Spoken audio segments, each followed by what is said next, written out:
Como nós vimos a solução e o destaque jurídico fundamental, agora, conforme combinados, nós vamos esmiuçar os detalhes dessa peça profissional. Como que nós iremos trabalhar aqui?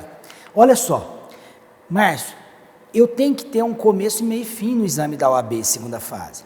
E aqui nós vamos começar, mais uma vez, com a tese processual. Reitero, na teoria geral do processo, é fundamental essa tese processual. No nosso probleminha, nós verificamos o seguinte: grifamos 2 temas relacionados.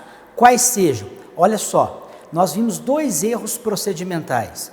O que? A suspensão processual e em relação ao indeferimento da oitiva de uma das testemunhas de defesa. Esses foram os 2 pontos que nós grifamos em ênfase como tese processual. Bom, o que vai acontecer nessa tese processual? Nós vamos debater 2 pontos fundamentais. O erro procedimental, aqui a dica é importante. Eu solicitei que vocês lessem todos os títulos e capítulos do processo penal, do Código de Processo Penal. Para quê? Para que você faça uma prévia fixação dos temas relacionados. Assim, você terá uma facilidade muito maior na segunda fase da OAB em encontrar esse erro procedimental. E o segundo ponto, trazer o prejuízo para o réu. Márcio, mas qual que é esse erro procedimental? Nós grifamos já e enfatizamos esses 2 tópicos. Contudo, aqui eu trabalho com vocês.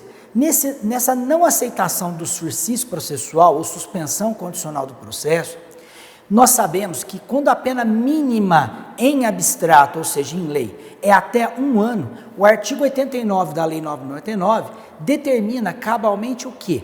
Que o réu terá a possibilidade de suspender o seu processo, desde que ele preencha requisitos efetivos. E no nosso enunciado foi colocado de forma expressa que o réu optou por não aceitar. Importante, esse instituto não é obrigatório da aceitação do réu, é uma faculdade do réu. Logo, desde já, embora nós tenhamos apontado como uma possível tese processual, realmente não há um erro procedimental, não há o que se debater. O réu pode ter a opção de não querer aceitar a suspensão processual e que o processo prossiga para que ele possa provar eventualmente a sua inocência ou até uma tese diversa que nós iremos trabalhar. Então, desde já, embora nós tenhamos indicado como uma possível tese, essa tese não tem fundamento aqui neste enunciado. Agora, o indeferimento da testemunha, sim, em razão da idade, ou seja, o juiz fundamentou em razão dela ser menor de 14 anos. Pois bem, então aqui na tese processual eu tenho que mostrar o erro procedimental e o prejuízo. Márcio, explique melhor. Vamos lá. Ainda dentro desta tese processual, nós temos que trabalhar também esse erro procedimental de forma detalhada. O exame da OAB unificado, nos seus gabaritos oficiais, determina que o candidato deva debater esse erro procedimental. Como, Márcio? Muito bem, ocorreu esse indeferimento da testemunha, vimos que o fundamento do magistrado foi a idade dessa testemunha, mas onde está esse erro? Obviamente, em 2 artigos do Código de Processo Penal, os artigos 202 e 208. Aqui eu enfatizo, se você ler os títulos e capítulos, você vai se recordar do tema provas no processo penal. E, em consequência, você vai encontrar um capítulo específico, justamente da prova testemunhal. Mas, Márcio, o que esses 2 artigos debatem? Como já enfatizamos, o artigo 202 ressalta: toda pessoa pode ser testemunha. Já o artigo 208 refere-se expressamente às pessoas que têm algum tipo de deficiência mental e também os menores de 14 anos, que encaixa-se de forma pontual no nosso exemplo. Neste caso, o que a lei determina no processo penal? Que o menor de 14 anos, na verdade, ele só não terá a obrigação legal de dizer a verdade, de prestar o seu compromisso formal de expressar a verdade em seu testemunho. Ora, isso não proíbe que ela seja testemunha, ou seja, doutrinariamente nós determinamos isso como uma testemunha informante. ela irá dar o seu testemunho, mas sem a obrigação legal, reitero, de dizer a verdade. Então aqui já está demonstrado que o magistrado equivocou-se. Toda pessoa pode ser testemunha, como no caso ao menor de 14 anos. Bom, demonstrado esse erro procedimental, e é isso que a OAB coloca, o argumento e o fundamento, lembrando, você está trabalhando com a solução e o destaque. O destaque é justamente esse artigo de lei. Só isso, Márcio? Não. Nós temos que indicar também à OAB o prejuízo para o réu. Na tese procedimental, no erro processual, você vai mostrar a falha da decisão e, claro, o prejuízo. O prejuízo, nós vamos trabalhar com cerceamento de defesa. Em que sentido, doutores? Olha só, no cerceamento de defesa, nós temos dois artigos fundamentais, o 563 e o 564. Neste caso, eu indiquei pontualmente o inciso 4, e logo eu vou explicar. E, claro, a Constituição Federal, em seu artigo 5º, inciso 55, que fala da ampla defesa e contraditório. Bom, então agora passamos a essa explicação mais pormenorizada. O prejuízo está ligado àquilo que trouxe de fato dentro do erro procedimental, o que o réu, obviamente, teve de falha, obviamente, em relação ao quê? Ao procedimento. Olha assim, o réu, calma, vamos explicar melhor. No caso do cerceamento de defesa, o advogado arrolou essa testemunha, mas Márcio, ela não é obrigada a dizer a verdade, mas pensem, esta testemunha pode sim buscar a verdade real, ou seja, você pode enfatizar não só o cerceamento de defesa, como também a verdade real, mas os artigos 563 e 564 determinam cabalmente, você deve demonstrar o erro e o prejuízo para o réu. No nosso probleminha, fatalmente, tendo esse cerceamento de defesa, ele não pôde buscar a verdadeira realidade dos fatos ocorridos. Logo, aqui eu indiquei o inciso 4 porque fala da omissão de uma formalidade. O artigo 564 tem vários incisos e várias alíneas que os doutores poderão verificar, mas o 4 ele é o mais genérico e que embasa efetivamente este probleminha. Logo, aqui nós demonstramos não só o erro perante a lei dentro da decisão determinada, como também estamos determinando o que o réu teve de prejuízo. Ele foi prejudicado, ou seja, houve uma falha perante ele dentro da nossa legislação processual penal. Logo, dentro dessa tese está concluído cabalmente o ensejo do probleminha posto a vocês. Bom, de toda forma, acabou o probleminha? Não, nós temos mais teses a serem debatidas. Nós temos também aqui, obviamente, a questão do mérito. Lembrando que o mérito é a segunda etapa na hora de descobrir a solução de destaque jurídico. O que seria o mérito, Márcio? Mais uma vez, eu vou debater a conduta delitiva, a ação, a omissão do meu cliente, como também pena, dosimetria e assim sucessivamente. Mas, Márcio, como que eu trabalho esse mérito? Eu fico às vezes perdido. Não, você não vai ficar perdido.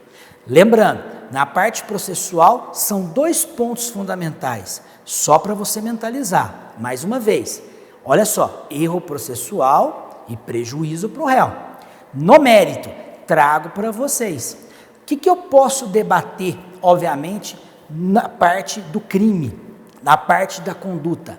3 teses fundamentais. Isso nunca muda. Isso mesmo. Então você não vai ficar perdido, nunca muda. Reitero, aqui você vai buscar como tese central e principal, todo mundo quer a absolvição do seu cliente, com certeza.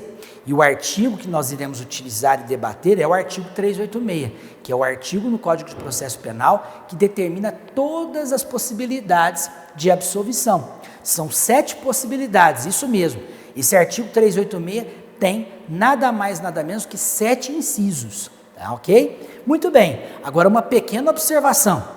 Muitos candidatos, nós estamos fazendo uma apelação, indicam o artigo 397. O artigo 397 eu pus até um X em vermelho. E por quê? Simples. O artigo 397, ele fala de absolvição sumária. E muitos candidatos de OAB misturam. E aqui eu vou dar uma dica fundamental. O 397 só pode ser utilizado em uma única peça, qual seja na questão da resposta à acusação, ou alguns determinam como resposta escrita. Então, no caso da apelação, você nunca utilizará esse artigo. Eu já verifiquei muitas vezes que o candidato, às vezes, foi reprovado, perdeu nota, porque fundamentou inadequadamente a absolvição. Aqui, o artigo fundamental é o artigo 386. Segunda tese possível, a desclassificação. Neste caso, eu quero substituir um crime por outro. Como assim, Márcio? Isso mesmo. No âmbito criminal, nós temos uma situação muito interessante. Às vezes você não vai obter uma absolvição, mas você consegue amenizar a situação do seu cliente, substituindo um crime mais grave por um menos grave. Exemplo de tráfico para porte, de roubo para furto, de homicídio doloso para culposo, entre outras possibilidades. Eu sempre brinco, você vai tirar ele de uma vala maior, um buraco maior, e você vai jogar ele num buraco mais raso, mais brando para o seu cliente. Mas, neste caso, o que eu faço aqui? Você vai indicar o artigo do crime adequado. Como assim? Como eu disse, se é um roubo, eu vou tentar, eventualmente, um furto. Então, eu indico o artigo correlato. E essa observação, Márcio, dos artigos 383 e 384? São artigos importantes. Esta observação está relacionada à chamada mutatio libelli e emendatio libelli. E aqui o detalhe, você tem que ter muito cuidado. Esses artigos são utilizados antes do veredito, em geral. Isso mesmo. Na emendatio libelli, uma pequena correção do artigo de lei. Ou seja, às vezes, a denúncia equivocou-se só em relação a um erro material. Qual o artigo adequado? Por exemplo, se o artigo é 157, que é o roubo, às vezes o promotor indicou 155, o furto. Então, teve um erro material. E isso é o caso de emendatio libelli, artigo 383. Já mutatio libelli é quando, em razão das provas produzidas, mudou o crime. Por exemplo, às vezes era o caso da denúncia em relação ao tráfico, só que as provas determinam que não é tráfico, é na verdade um porte de entorpecentes. Então mudou a conduta delitiva. Então aí nós temos a mutatio libelli. Como nós estamos fazendo uma apelação, nós não utilizamos esses artigos. Podemos pedir a desclassificação, mas bastando, obviamente, na apelação, colocar o artigo do crime ao qual você está buscando a modificação do veredito. Importante, na apelação eu posso modificar tudo o que eu quiser, ou seja, é um recurso muito importante no processo penal. E por último, a tese dos benefícios penais, isso mesmo, que nunca vai mudar a sequencialidade, que é a parte de dosimetria, penas alternativas, sursis e regime prisional. Pois bem, o que vai acontecer agora? Nós vamos debater essas teses de mérito no nosso probleminha. Isso mesmo. Como, Márcio? Vamos lá. Neste caso, a nossa primeira tese não é a absolvição? Claro, é a melhor tese. Logo, você também não pode ficar perdido na OAB. Márcio, como que eu vou trabalhar na OAB em relação à absolvição? Você sempre vai olhar primeiro o crime imputado. O crime imputado, nós vimos que ele é importantíssimo, inclusive, para o endereçamento, para a competência no processo penal. Agora, olha só que interessante. Você vai olhar o crime que o enunciado determina contra o seu cliente, contra o réu, e você vai analisar os elementos. Calma, daqui a pouco nós vamos falar desses elementos. Depois, você olhando no código, o crime, você vai olhar as remissões. Isso mesmo, aquelas letrinhas pequenininhas que ficam abaixo do artigo, para você verificar se tem alguma lei especial correlata, alguma súmula correlata, entre outras legislações. Como também as disposições gerais do crime ou do Código Penal. Isso mesmo. Quem lê os títulos e capítulos do Código Penal vai verificar que alguns crimes, ao final de cada capítulo ou título, você vai verificar o quê? Que tem lá disposições gerais. Um exemplo, Márcio, nos crimes contra o patrimônio, se você pegar lá o artigo 181, por exemplo, do Código Penal, você vai verificar que é um artigo que eu estou indicando como disposições gerais dos crimes contra o patrimônio, porque às vezes a solução está não no crime propriamente dito, não nas remissões, está onde? Nas disposições gerais. E o último passo, penal parte geral. Aqui eu enfatizo, o candidato de OAB penal, segunda fase, tem que ter conhecimento de penal parte geral. É muito importante. Márcio, mas se eu li os títulos e capítulos já não ajuda? Ajuda, mas você tem que ter uma argumentação consistente em nexo causal, em erro de tipo, erro de proibição, excludente de licitude, entre outras matérias ali correlatas. Então, desde já, você vai pensar numa absolvição para o seu cliente, você vai seguir esses passos. Ou seja, o que eu afirmo a você, candidato da OAB? Que você não pode ficar perdido. Você vai ter que ter uma técnica. E é isso que o curso, obviamente, Márcio Cunha vai trazer para você. Olha só, não basta isso. Dentro da questão da absolvição ainda, o que nós vamos trabalhar? Os elementos do crime. E agora vamos esmiuçar esse elemento do crime.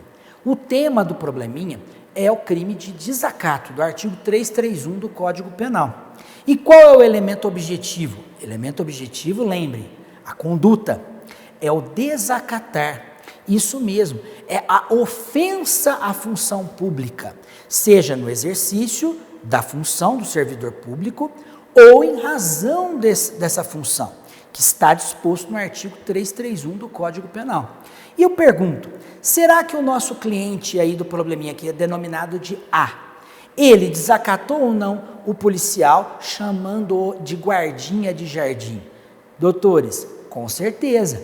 Afinal, não é adequado você referir-se a um policial, a uma autoridade, no caso, como guardinha de jardim. Então, esta conduta ocorreu, inegavelmente. Agora, no elemento subjetivo, você vai analisar o que? Segundo passo, entre os elementos do crime, mais uma vez, se teve dolo ou teve culpa. E aqui eu trago o artigo 18 para enfatizar. O artigo 18 trata tanto do dolo como da culpa. Lembrando que só é culposo se o delito determinar esta modalidade. Se não tiver a modalidade culposa, o delito é único e tão somente o quê? Doloso. Pois bem, aqui tem uma atipicidade cabal. Por que uma atipicidade cabal? No nosso enunciado, nós temos 3 pontos importantes. Desde a embriaguez, do policial ter admoestado o A e o A, ter retrucado este policial. E por que nós temos essa atipicidade? Aqui, o enunciado, obviamente, traz esses pontos fundamentais. Importante, a embriaguez propriamente dita não vai excluir a culpabilidade. Nós sabemos isso previsto no Código Penal. Mas, Márcio, por que gerou uma atipicidade em relação à embriaguez? Porque aqui nós teríamos que ter, dentro do crime de desacato, a vontade livre, consciente e específica de querer o quê, doutores? Simples, querer desabonar a função pública. O nosso cliente estava no carnaval, ele estava tomando lá alguma bebida alcoólica, com certeza, ele estava embriagado. E o que acontece? Isso despoja ele, de acordo com a doutrina majoritária, o quê? O dolo específico. Se eu não tenho o dolo específico, eu não tenho o elemento subjetivo do tipo exigido. Logo gera atipicidade. Márcio, então isso existe determinado doutrinariamente? Com certeza. Se você pegar qualquer doutrina de penal, seja uma doutrina comentada ou propriamente dita do Código Penal, você vai encontrar essa tese jurídica. E em relação à admoestação, outra tese. Entende-se que no desacato, se o meu cliente já verificasse, ou seja, visse o policial e já irrogasse contra ele guardinha de jardim, ele deu início à conduta. No nosso probleminha, ficou claro que o policial foi lá perante o A, chamou a atenção do A, admoestou, ou seja, deu um pito nele, e ele simplesmente retrucou. Ele simplesmente rebateu aquele posicionamento, aquela atitude do policial, o que também descaracteriza o dolo. Ele não queria liberar de forma deliberada, ele simplesmente desabonar a função pública. Logo, o que eu enfatizo, aqui há a atipicidade, temas que os senhores devem verificar dentro da doutrina, tema que é consistente. E com relação ao bem jurídico tutelado, que é outro elemento importante, o crime em questão, no caso do desacato, é um crime praticado por particular contra a administração em geral. Contudo, deixamos claro, a questão dele ter irrogado como guardinha de jardim perante o policial afetou realmente o bem jurídico tutelado. Logo, dentro dos elementos do crime aqui debatidos, sem dúvida, a absolvição é possível com base no quê? Na atipicidade. Desta feita, nós vamos fazer um pequeno intervalo e iremos dar continuidade nessa solução. Vai lá, nós vamos fazer um break rápido e voltamos em conjunto. Obrigado.